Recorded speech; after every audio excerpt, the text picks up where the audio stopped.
Okay, so we have disembarked our cruise ship that got off in Skagway, Alaska, and right now we're actually up in Canada, just north of Skagway. And this is part of the road that the old miners would use to get to Dawson City, Canada. And so we're going to be spending a couple of days here in Skagway. We'll let you know what we're doing while we're here.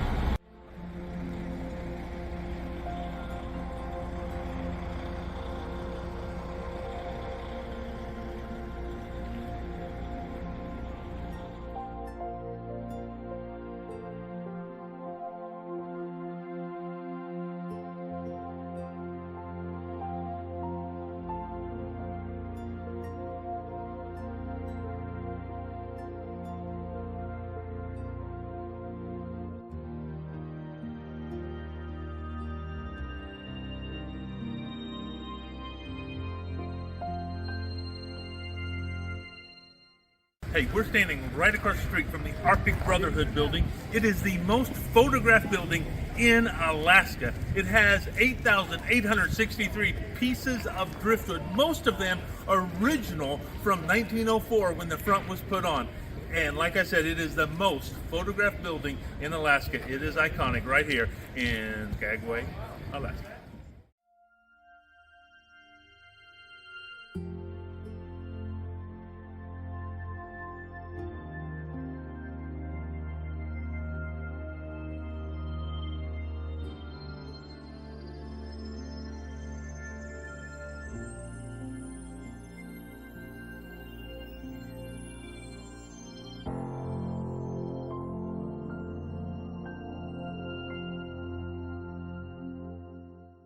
Right now, we're standing in front of a giant snowplow. It was made for the White Pass Railroad line, and it can move up to 20 foot of snow off of the tracks. And this was actually in use until the late 20th century. So we will get back to you when we have something else interesting for you to see.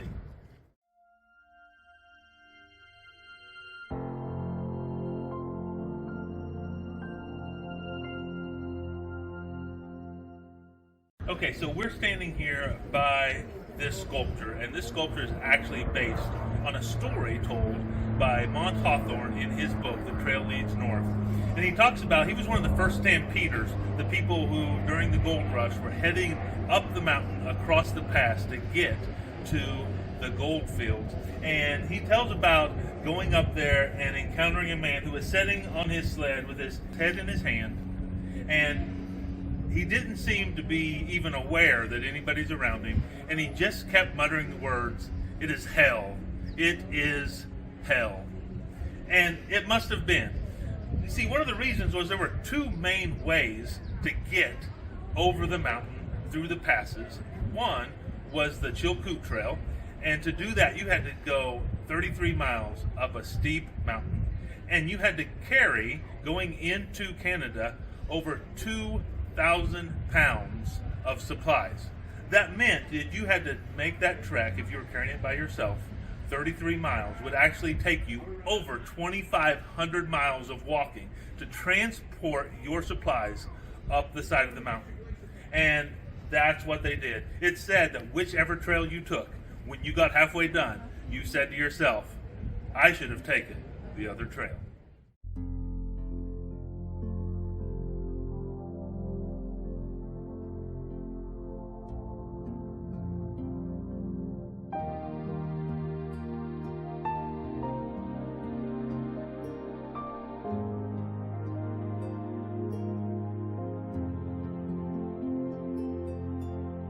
Are about to call it night at our final night in Skagway, Alaska, here as we continue on our Alaskan vacation. I just want to give you a quick little wrap up of the cruise portion of our vacation since we're done with that. So we were on the Holland America ship, the Zandam, and it is the smallest ship in the line. And it is, as is usually the case with the Alaska cruises, an older ship. And so let me tell you a couple of issues that you might find with those two facts going on. First off, the smaller ships always are going to have more motion. You're going to feel the ship moving a lot more. So if you are someone who is prone to motion sickness, seasickness, you definitely want to bring along some medication or consider booking on one of the larger ships that are coming to Alaska. And being an older ship, it was still in good condition. The one problem we really found with the older ship is it only had one outlet in the room. Now, they do allow you to bring a power strip on the ship. So you can bring a power strip, and if you don't bring a power strip or you forget your power strip, they will actually get you one. Just ask your room steward, and they should be able to get you a power strip so you can plug in your devices, whatever you need to plug in. Now, those are the two issues as far as the age of the ship and the size of the ship. As far as just the ship goes, I've been on ships where the crews were friendlier. Everyone seemed a little bit standoffish as far as crew goes. They weren't very prone to visit with you. And the food was honestly kind of hit or miss. Sometimes we had something that was just great, like the creme brulee I had for dessert one night was probably the best creme brulee I've ever had. But then that same night, the steak I had, which I ordered medium, came out pretty much well done.